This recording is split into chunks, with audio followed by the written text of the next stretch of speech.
Suspense. And the producer of radio's outstanding theater of thrills, the master of mystery and adventure, William N. Robeson.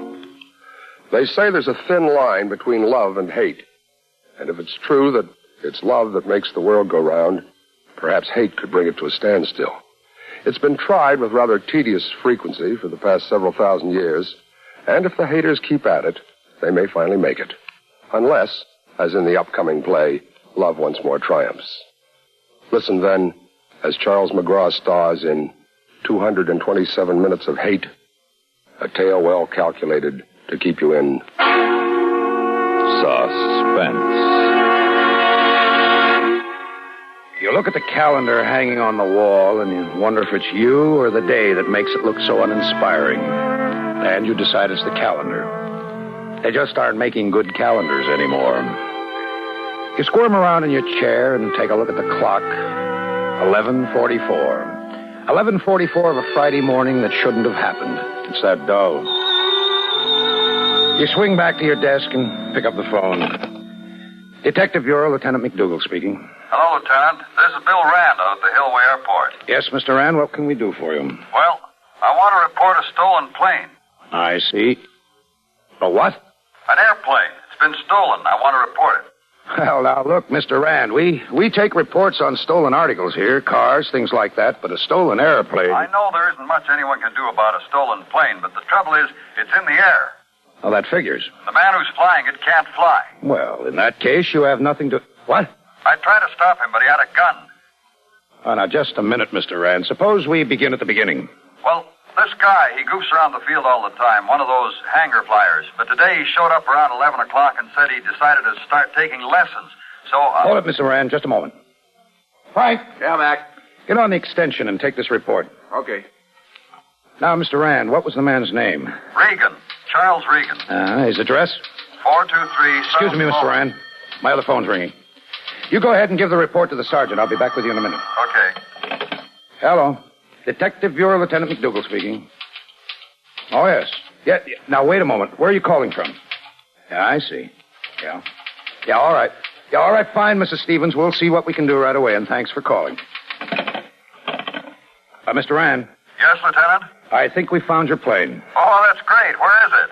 Well, the lady I just talked to wasn't too accurate, but according to her, it was flying up and down in front of her house on Delaplane Avenue. Flying up and down?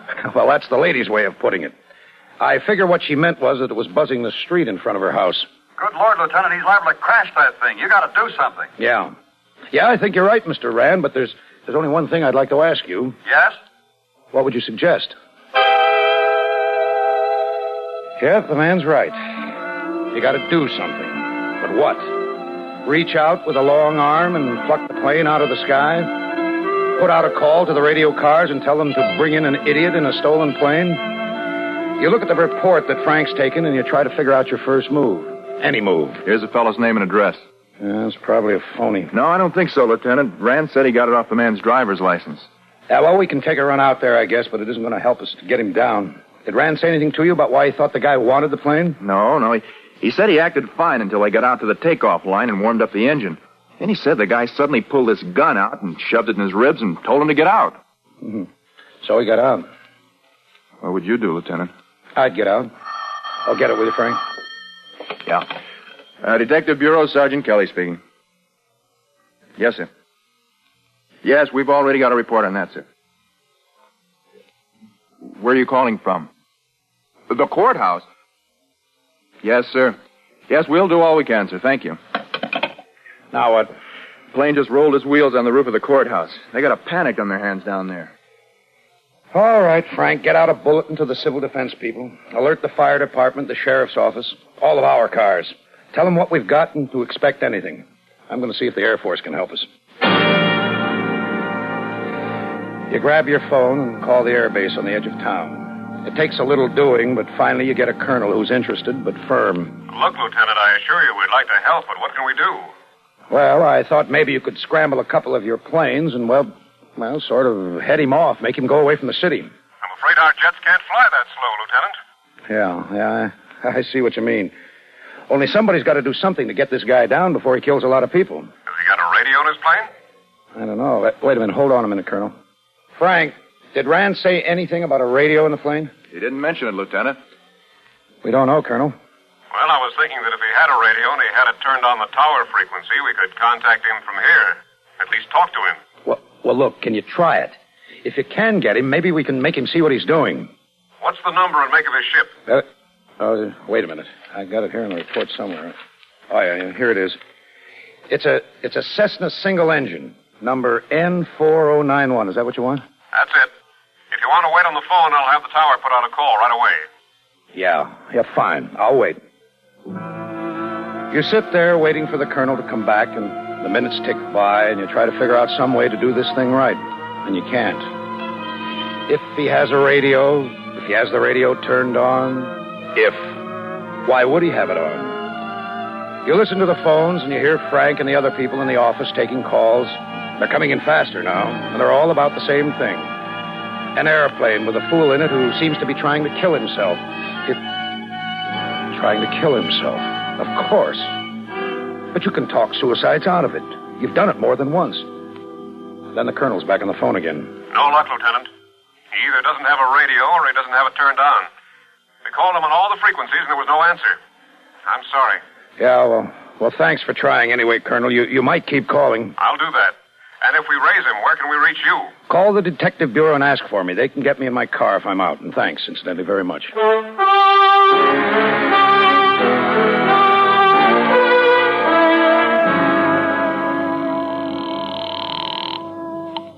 Hillway Airport, Bill Rand speaking. Hello, Mr. Rand. This is Lieutenant McDougal. Oh, yeah, Lieutenant. You got a line on my plane yet? Now, listen, Rand.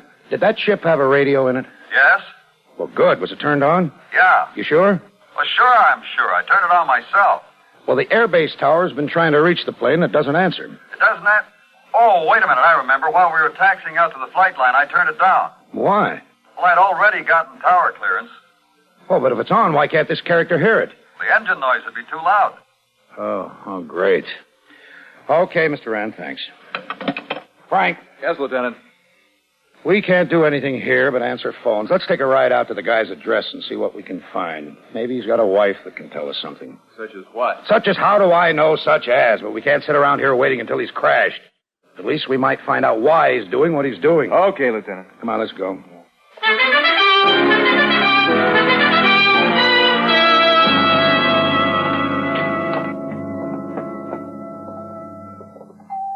Nice-looking place. Yeah, I hope someone's home. Yes? Mrs. Regan? Yes. I'm Lieutenant McDougal. This is Sergeant Kelly. Police? We're from the Detective Bureau.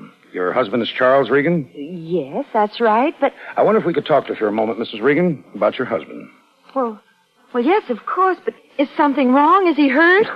No, not yet, Mrs. Regan, but tell me, has he ever flown an airplane? Charles? Why, no. Oh, he sometimes goes out and hangs around the airport out at Hillway, but he's never flown a plane. I don't think he's even been up in one. Well, can you think of any reason why he might want to take a plane? Take a plane? Fly one, Mrs. Regan. Take it up into the air. Now, what's this all about? These questions don't make any sense. Well, what's happened doesn't make sense to us either. Your husband went out to the Hillway Airport less than an hour ago, Mrs. Regan, and took an airplane away from the flying instructor, and he flew off in it. Oh, what? He could kill himself. Know any reason why your husband would want to kill himself, Mrs. Regan? Oh, no. Everything all right between the two of you? I resent that, Lieutenant. I'm sorry, ma'am, but sometimes we have to ask questions like that. Of course everything is all right between us, only... Only what? Well, Chuck doesn't like people much. He sort of feels everyone's against him. He's so full of hate. And then this morning... What happened this morning? He was fired. Came home around 10:30 and told me he was fired.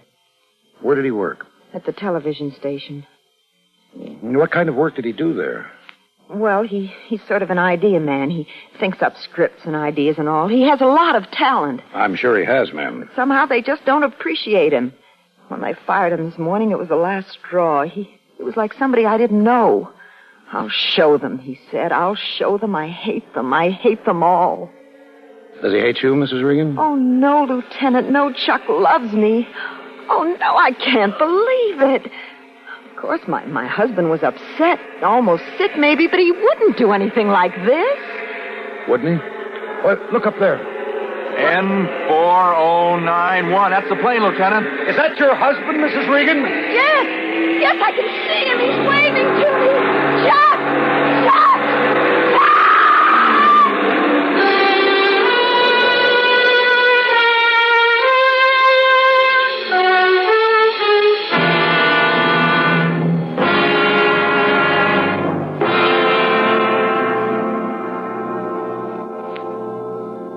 15 facts. And now, we continue with 227 minutes of hate, starring Charles McGraw. A tale well calculated to keep you in suspense. Now you have a little more to go on. Not much, but a little. Now you know that Charles Regan is sick with hate. A hate that has given him the nerve to steal an airplane and the courage to fly it. Hate that may destroy him and who knows how many other people. You have to know more about this sick man before you can even begin to help him. And you haven't much time. His gas tank is racing the second hand right toward death. So you tell Mrs. Regan to stay near a phone in case you need her.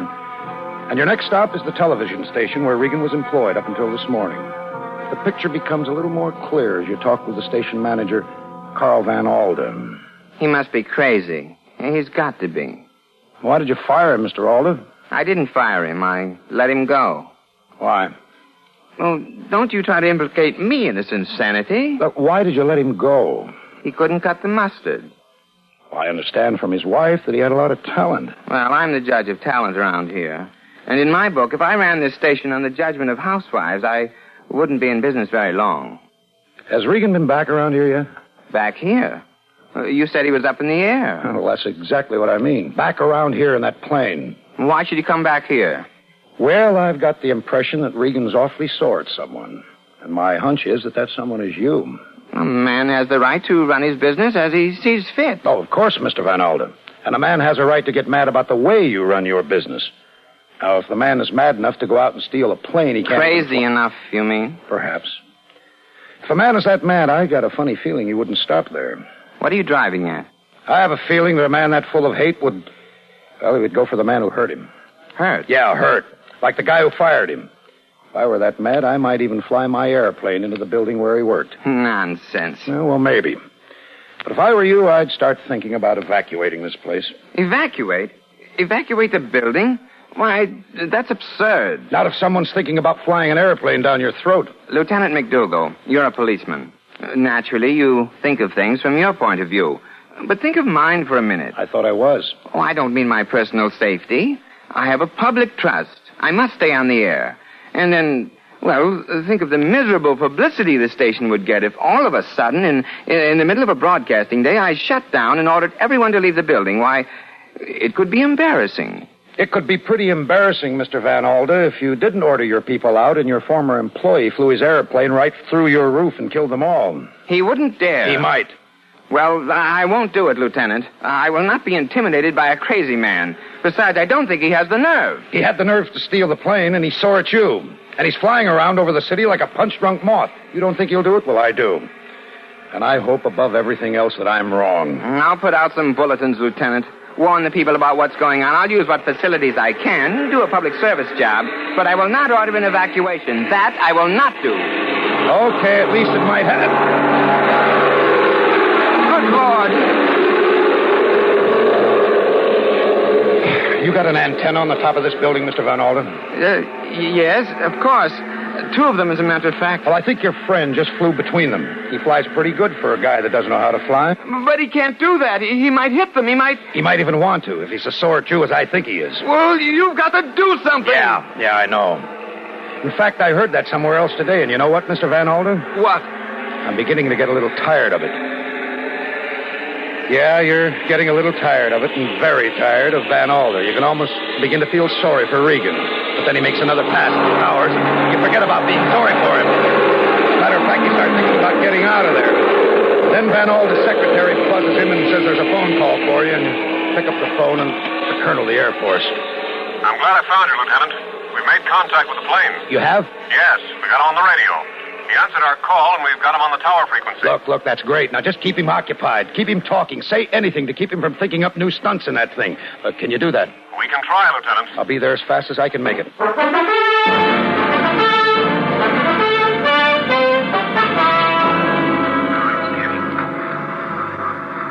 Air Force 306. You're clear for straight-in approach. Traffic, 3F86 outbound. 1T33 on final.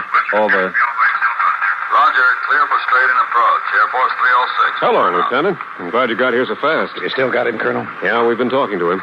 He's not too receptive. How'd you get him to turn up his radio? Must have been a fluke. Evidently, he made a fairly steep dive on something, and when he pulled up, his knee hit the volume knob. First thing we knew, he answered one of our calls. Well, look, I want to talk to him. Can you get him for me? Sure. Try the Cessna again, will you, Sergeant? Yes, sir. Hello, Cessna 4091. This is Air Force Tower calling. Calling Cessna 4091. Come in, please, Cessna. Over. Hello, Air Force. This is me. What's on your mind now? Let me have that mic. Hello. Regan, can you hear me, Regan? Yeah, sure I can hear you. Who are you? I'm Lieutenant McDougal of the Detective Bureau. Now listen, Regan. I want you to fly that plane away from the city. Sorry, Lieutenant. I'm kind of getting to like it up here over the city, and I'm going to stay here. Look, Regan, you've got to think of the people who are going to get killed if you crash that thing into a building. I've been thinking of them, Lieutenant. And I'm sorry for them, but I got something to do that's more important. Listen to me, Regan. Go ahead. Kill yourself if that's what you want to do. But don't kill a lot of innocent people while you're doing it. Lieutenant, you're wasting your time. I'm getting so I can aim this plane pretty well. As soon as I get tired of flying it around the city, I'm going to fly it right into those towers on top of the television station. I've been pretty close a couple of times. And when I get ready, I won't be close. I'll be right on target. Regan, you're acting like a kid who lost his lollipop. So you got fired. A lot of people get fired. A lot of people get fired and don't deserve it. But they don't go out and try to kill everybody. If you say you can aim that plane pretty well, okay. Okay, aim it towards the Air Force base on the edge of town. You ought to be able to find it.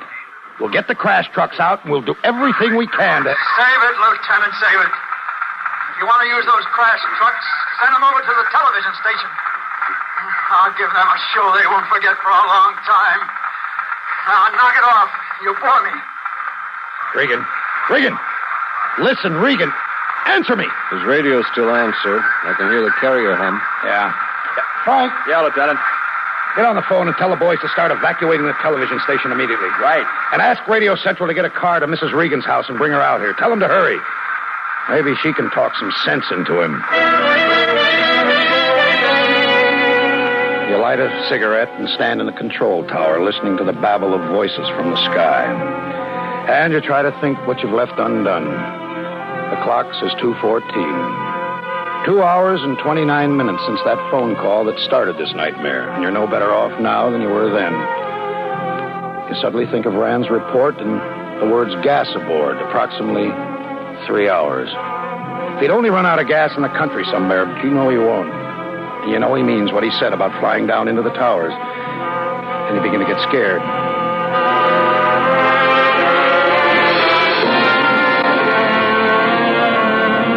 The clock moves around to 2:45. You've called Regan regularly, and he's answered twice. And his answers haven't helped. And then at last, Mrs. Regan arrives. Lieutenant, have you talked to him? Yes, Mrs. Regan, but he won't listen to me. Maybe he'll listen to you. Well, what can I tell him? You can tell him you love him. You can tell him whatever a woman tells the man she's in love with that'll make him listen. Oh. There's very little time left. You're the last chance we have. Mrs. Regan, before you talk to him, I think you ought to know something. Yes. We've offered to help him land the plane here. We can do that. We've done it in bad weather with people who've had very little experience. Chuck's never flown before. I know, Mrs. Regan, but the main thing is to get him to come over here and make his try where we can help him. I want you to understand that we can help him if he'll let us. Yes, thank you. We're going to call him now, Mrs. Regan. And if he doesn't answer me, I'll give you the mic. You can call him, okay? Yes, all right. Hello, Regan. Regan, this is Tower calling you, Regan. Can you hear me? Regan, your wife is here and wants to talk to you. You tried, Mrs. Regan. Maybe he's not even up there anymore. Maybe. But all we can do is try, Mrs. Regan. Now, please. Like this? Yes, that's right. Just talk into the mic and ask him to answer you. Yes. Chuck. Chuck, please. If you hear me, please answer me. I hear you, Lil. But I won't listen, honey. Just go away, please, and let me work this out my own way. Chuck, they can help you land your plane if you let them. Chuck, please. Please, darling, do what they tell you. Oh, Lil, baby, I'm sorry. I told you how I felt about the job. I told you what they were trying to do to me. Darling, they weren't doing anything personal to you. Maybe they didn't understand you, but... They talk, but they never come through. Well, I'm going to come through for them, Lil. I'm going to put this thing right down their throats. I'll give them something to remember Charlie Regan for. He's getting hysterical, Mrs. Regan. Make him mad or something. Say something to get him back. Chuck! Chuck, please. You can work somewhere else. You can get another job. You've got talent. And you're young. And I love you. I love you. Lil? Lil, baby. Oh, listen, baby, I don't want to hurt you. I never wanted to do anything to hurt you. Yeah, I gotta do this now. Don't you see? I can't quit this time. You won't be quitting. You'll be winning, Chuck. Don't you see, darling? You'll be winning. Oh, baby, I don't want to hurt you. Bring the plane over here, Chuck. Please let them help you. Please. But I don't know whether I could do it. I don't know whether I could get the thing down, even if I could find the field. You can try, Chuck. You can try. Oh. Okay. Okay, I'll try it. And honey. Yes, darling. I'm not mad anymore. I'm just scared. And if I don't make it, please know I didn't want to hurt you. I never wanted to hurt you. I know. I don't think you ever wanted to hurt anybody. We better try to get him over here. He hasn't got much gas left. Right. Take over, Sergeant. Talk him down. Yes, sir.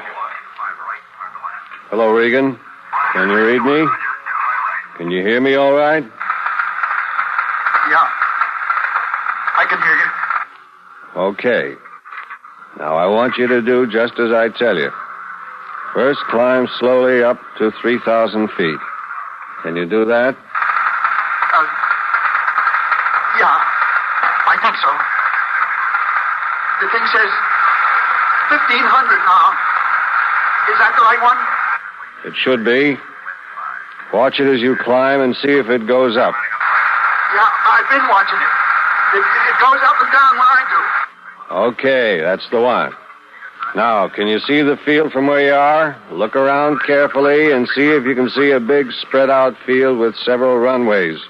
Long concrete strips. Yeah, I can see it. You're pretty far away, but I think you're what I see. Okay, now keep climbing and steer towards us. Just take it easy and I'll tell you what to do. Now, I want you to get used to some of the things you're going to have to do when you start letting down for your landing. First, there's a small lever or a wheel. You watch in complete fascination as the sergeant speaks. When you find it? Calmly, quietly, almost hypnotically. It's a lever. He makes it sound easy, almost like driving a car, and you begin to have hope. You actually begin to dare to hope that you'll work this thing out. Get this kid down out of trouble. Can you see what you're flying You look over? at the clock, and it's 3:07. Yeah, it's sort of scattered houses and what looks like a dry riverbed. Fine. You're about halfway here. Now, when I tell you, I want you to slow down and pull that lever down. I'll tell you when, but think about it so you can do it. Hey, the engine's sputtering. I think it's quitting. Listen to me, Regan. If it quits, keep the nose down and don't slow down under 80. It's quit. It's all finished.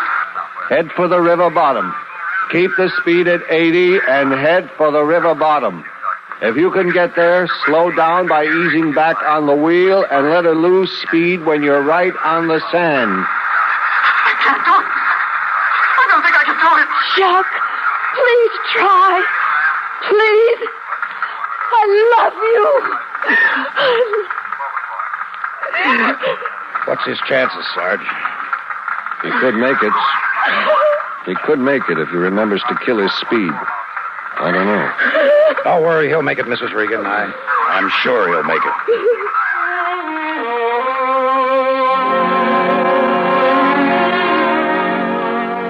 You say the words, but you don't feel them. You wish you could believe them, but who's kidding? A guy in an airplane crash landing in a riverbed. You know there's not much chance. And you stand there waiting. And time keeps running, but for you and Mrs. Regan, it's run out. And then the colonel picks up a phone that suddenly rings, and he's excited. And he hands the phone to you, and you listen to a voice on the other end. He come right down over to my house and banged down on the alfalfa. I thought he was going to take the roof off. How about the pilot? Is he hurt? I don't figure he is. Won't get out of the plane, but he don't seem to be hurt. Just sits there staring out the window. Plane ain't hurt much neither, as far as I can see. It just come down and skidded around a little and stopped. He must be a right good pilot to bring that thing down like that. Real good. Yeah. Even better than you know. We'll be right out to get him, and thanks for calling.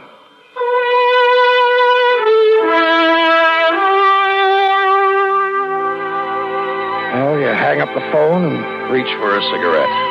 And you take the first real breath you've had since 11:44 that morning. 3 hours and 47 minutes of fear and terror for hundreds of helpless people because some guy let his hate get away from him. 227 minutes of hate. And you look at Mrs. Regan and you remember the way she sounded when she talked to her husband. Somehow you feel that it'll work out okay for Chuck Regan now that he's got rid of his hate.